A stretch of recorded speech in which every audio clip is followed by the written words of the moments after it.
दोस्तों सब्सक्राइब करें और इस बेल आइकन को दबाएं और पाएं वीडियो सबसे पहले। मैं भारत को भारतीयता की मान्यता के आधार पर फिर से खड़ा करना चाहता हूं, उस काम में लगा हूं। अब आपने दांत वात साफ कर लिए, अब आपकी आगे की जो दिनचर्या है वो कैसी होगी। आपको जो है ना, पित्त प्रकृति के लोगों को मालिश भी करना है, व्यायाम भी करना है। बच्चों के लिए तो सिर्फ मालिश है, आपके लिए मालिश भी है, व्यायाम भी है। तो अब आप में कई बार कंफ्यूजन ऐसा होगा कि व्यायाम पहले करें कि मालिश पहले करें। तो भागवत जी ने क्लियर कहा है कि वात के जो रोगी हैं उनको मालिश पहले, व्यायाम बाद में। और पित्त के जो रोगी हैं, रोगी से मतलब आप पित्त के असर में हैं, तो व्यायाम पहले, मालिश बाद में। तो आपको व्यायाम पहले करना है, मालिश उसके बाद करनी है। अब आप पूछेंगे कितना व्यायाम करें, तो आपके लिए भी नियम वही है कि जैसे ही आपके बगल में पसीना आया, व्यायाम रोक दें। जैसे ही बगल में पसीना आया, व्यायाम रोक दें, उसके आगे व्यायाम ना करें।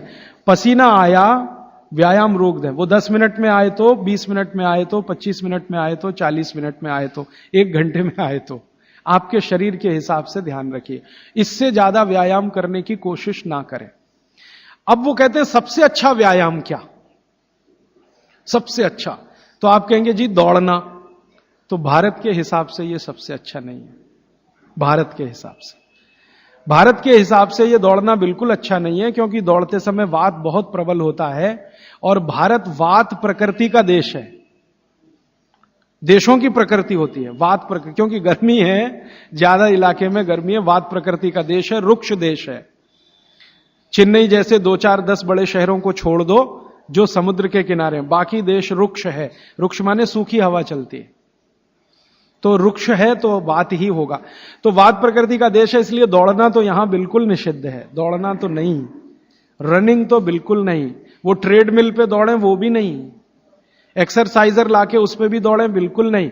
वो कहते हैं कि ऐसे व्यायाम जो स्लो हैं, जिनमें वायु ना बढ़े, तो सबसे अच्छा उन्होंने बताया सूर्य नमस्कार आपके लिए। अब आप चाहे आसन के रूप में माने या उसको व्यायाम के रूप में माने, तो सूर्य नमस्कार आपके लिए सबसे अच्छा है। तो आप सीख लें सूर्य नमस्कार, किसी ने सीखा है वो दूसरे को सिखा दे, नहीं तो इस पर अलग से एक आप सेशन कर सकते हैं, सूर्य नमस्कार। दूसरे कुछ व्यायाम है आपको, तो वो व्यायाम में छोटे छोटे स्तर पर दंड बैठक, छोटे छोटे स्तर, ज्यादा लंबी नहीं, छोटी दंड बैठक है। और छोटे छोटे स्तर के कोई भी व्यायाम जिसमें बहुत तेजी से पसीना ना निकले, सीधी सी बात, घर में हो तो बहुत अच्छा। अब वैसे माताओं को तो भागवत जी कहते हैं कि व्यायाम की अतिरिक्त जरूरत ही नहीं है। अगर वो रसोई घर के भोजन में लगी हैं तो बहुत सारे व्यायाम आपके वहीं हो रहे हैं। जैसे चक्की चला रहे हैं तो बहुत अच्छा है, सिलबट्टे पे चटनी बना रहे हैं तो बहुत अच्छा है। आप कहेंगे हम करते नहीं है, मैं प्रेरणा दे रहा हूं, करने लगे आप। मिक्सी का उपयोग कम करें, सिलबट्टे का ज्यादा करें, चक्की का उपयोग ज्यादा करें, मिक्सी का उपयोग कम करें, बाजार में जो इलेक्ट्रिक चक्की है उसका उपयोग कम करें। वो मैं पहले भी बोल चुका था, अभी भी बोल रहा हूं कि आप चक्की को चला के आटा पीसेंगे, उसकी क्वालिटी बहुत बेहतरीन होने ही वाली है, क्योंकि इसमें घर्षण कम है।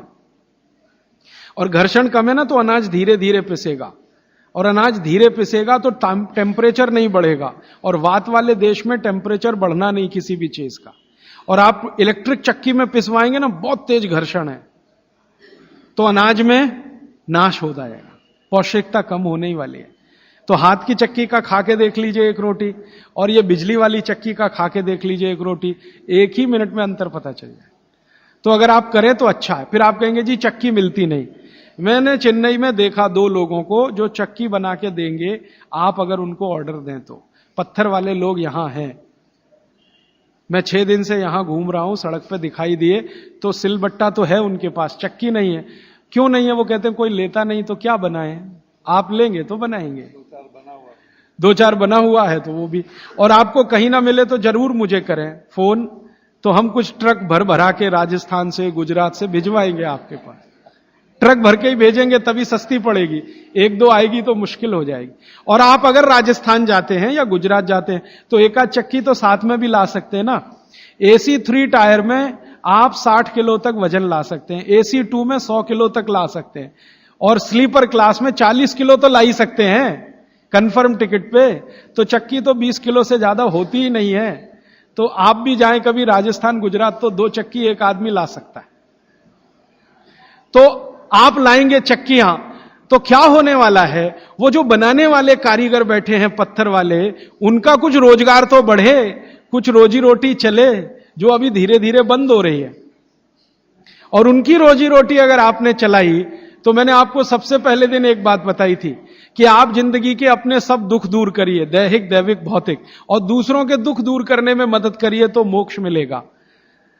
तो आपने चक्की बनाने वाले का भौतिक दुख तो दूर किया, चक्की खरीदी तो पैसा तो मिला, गरीबी कम हुई, रोजगार बढ़ा, तो भौतिक दुख भी अगर आपने कम किया तो मोक्ष की तरफ जा। तो चक्की है, सिलबट्टा है, कोशिश करें तो व्यायाम की अतिरिक्त जरूरत नहीं। और अगर नहीं कर पा रहे हैं तो थोड़ा हल्का फुल्का व्यायाम आप जरूर करें। और बहनों को, माताओं को जो सबसे अच्छा व्यायाम है, भागवत जी कहते हैं फॉरवर्ड बेंडिंग। फॉरवर्ड बेंडिंग माने आगे झुकना। तो जितनी बार आप आगे झुकें, ध्यान रखें कमर से झुकें हमेशा, तो जिंदगी में कभी भी दर्द नहीं आएगा कमर का। आगे कमर को छोड़कर कहीं से भी झुकेंगे तो तकलीफ है। कोशिश करें कमर से झुकें, जितना झुक पाते हैं वहीं तक झुकें, जरूरत नहीं है कि नीचे तक झुकें। हो सकता है कमर से झुकें तो आपके हाथ घुटने तक ही आए, वहीं तक रहने दीजिए। सहज होकर करिए, असहज होकर मत करिए।